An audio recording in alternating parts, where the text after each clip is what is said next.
In this video, we're going to go through the process of denoising our voiceover track just to remove any sort of background noise that might be problematic when we start to apply things like EQ and compression later in the course. Unless you're recording in a room that is specifically treated for recording voiceover tracks, there's a good chance that there's just some general noise and ambience in the space that you're recording in. If you've gone through the process of choosing a microphone, the space, optimizing the microphone within the space and the voiceover artist within the space itself, optimizing the relationship of that voiceover artist with the microphone, there's probably not a whole lot of background noise to be concerned with. But I found going through this process of denoising just helps to remove anything that could be brought up later on and become distracting to the audience. As I mentioned earlier in the course, it's good to record the microphone live with the voiceover artist in front of it, but without anybody speaking, without anybody doing anything, so you can capture that noise and ambience of the space. And I actually have my noise print right here. So let's quickly solo, take a listen, and we're going to look at this EQ. We're going to look at the spectrum analyzer to take a look at what kind of noise we're dealing with in my studio space. Check it out.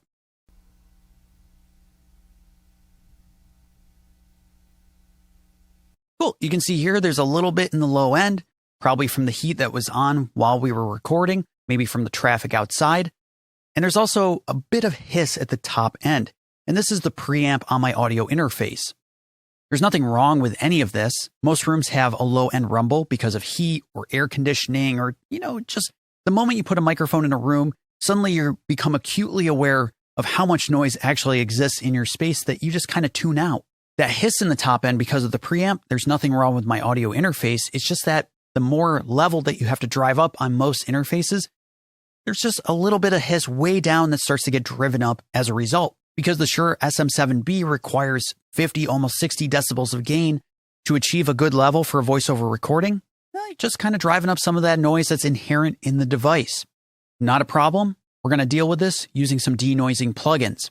Just to really cement this for you, I'm going to open up a gain plugin on this noise print, and I'm going to drive it up by 24 decibels.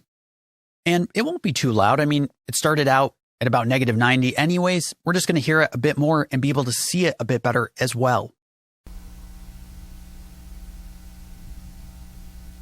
Cool, so that's what we're dealing with. But just to remind ourselves, the noise really isn't that loud. It's at about -90. Okay, so is this problematic? It all depends. Do you have to go through the process of denoising? No, you don't have to at all. But if you're trying to achieve a radio broadcast style professional sounding voiceover tracks, I do recommend that you spend a little bit of money for some restoration plugins like denoising and declicking, as it can really help your voiceover tracks. So now let's bypass everything on our noise profile. And I'm going to demonstrate two different denoising plugins you can use. Just, so you know that you have options. Now, most DAWs do not come with their own denoising plugin, not that I'm aware of. So it does require spending a little bit of money, but it's money well spent in my opinion. I'm going to demonstrate two different options for you just so you are aware of some of the options. To start with, I'm going to go to Isotope, go down to Spectral Denoise, and I'm opening this on the track of my noise profile itself. Now this plugin may look a little complicated, but it's really not. To start with, I want to make sure my quality is set to best. And from here, all we have to do is play this noise track and then hit Learn on the plugin. And this plugin will identify the exact EQ curve of the noise itself. And that's what we're going to apply to our voiceover track to reduce any sort of residual noise in that track. Check it out.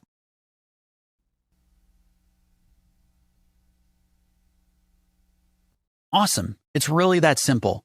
And now we have a noise profile that we can apply to the voiceover track. And we have two sliders to make adjustments. We have a reduction slider. As we drive it down, we're not making any sort of impact in terms of turning down the noise. And as we turn it up, we are making an impact.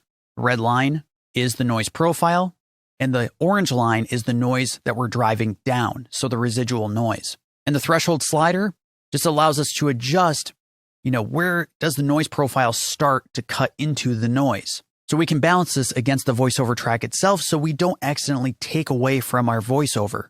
A clear sign of too much denoising is when the voiceover track starts to sound like it's underwater. You're hearing kind of warbly artifacts, and that's when you know that you got to back off on the reduction. Cool. Let's apply this to the voiceover track. Just copy and paste. Open the second one. And it looks like it's adjusted the quality, so I'll set it back to best. Let's hear our voiceover track just to see how this is done right out of the gate. Logic Pro is a powerful, full-featured music app with all the tools you need to create professional quality music productions. That sounds pretty good to me, but how do we know for sure? Well, we can output the noise only, so we're hearing everything that's being reduced or removed from this track. Check it out.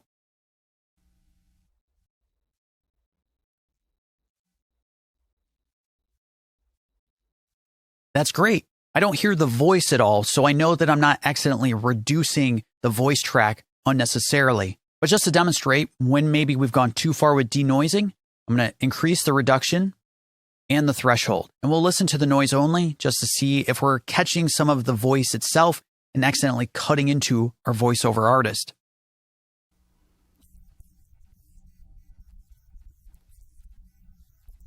So I hear a little top-end action that's being reduced as a result. Let's hear the voice itself and not just the noise.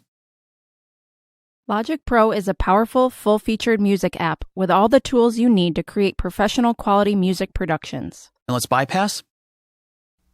Logic Pro is a powerful, full-featured music app with all the tools you need to create quality music productions. Logic Pro is a powerful... Okay, even at an extreme, it's not too bad. But I'm going to set these back to the default because it sounds good to me. We're reducing that noise, but we're not cutting into our voiceover track. Now, just to demonstrate another option for you, I'm going to open Acon Digital's Denoise 2, which is part of their restoration suite of plugins. I'm going to make sure this is applied to the noise profile track.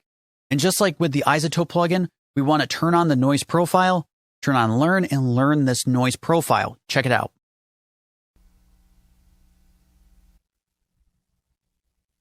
Just like that, we have that curve. Perfect. Let's apply this to the voiceover. Just make sure to bypass the other option. And let's open it up. And we'll take a listen. Logic Pro is a powerful, full-featured music app with all the tools you need to create professional quality music productions. Sounds pretty good to me. Let's solo the noise just to be sure.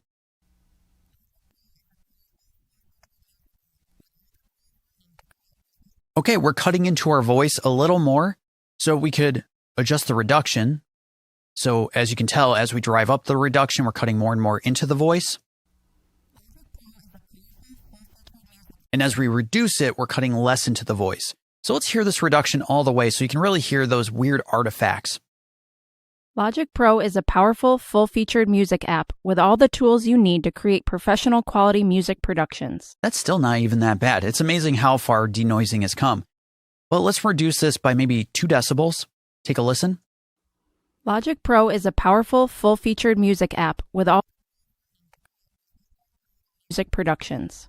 Cool. In both cases, I'm not too worried. I think they both sound good. I'm going to stick with the iZotope plugin. But just in case you're having a hard time denoising because you have a lot of noise on your voiceover tracks, maybe the space was not ideal. In that case, you have what is called an emphasis curve or a reduction curve. So let's enable it on both of these plugins. We'll start with the Acon Digital plugin. Let's check it out. It's kind of like an EQ. As you drive up the EQ, we're causing more noise reduction. And as we drive it down, we're actually reducing the noise reduction. Check it out. Logic Pro is a powerful, full-featured music app with all the tools you need to create professional quality music productions. Logic Pro is a powerful, full-featured music app with all the tools you need to create professional quality music. You can see that the curve is going up and down as I adjust it. Let's do the same thing with the iZotope plugin. So if we're worried about this high end, we can actually reduce it. Check it out. Logic Pro is a powerful, full-featured music app with all the tools you need to create professional quality music productions. Logic Pro is a powerful, full-featured music app with all... And just like that, you can fine-tune the response. So if we drive this way up, you can see that the noise reduction or threshold is being reduced. Drive it way down, and we're boosting the threshold, which increases the reduction. From here, I'm just going to stick with what we had with the iZotope plugin. And in the next video, we're going to dig into plosives and how to deal with those and how to fix them, both with EQ and a couple of third-party options. Thanks so much for watching, and I'll see you in the next video.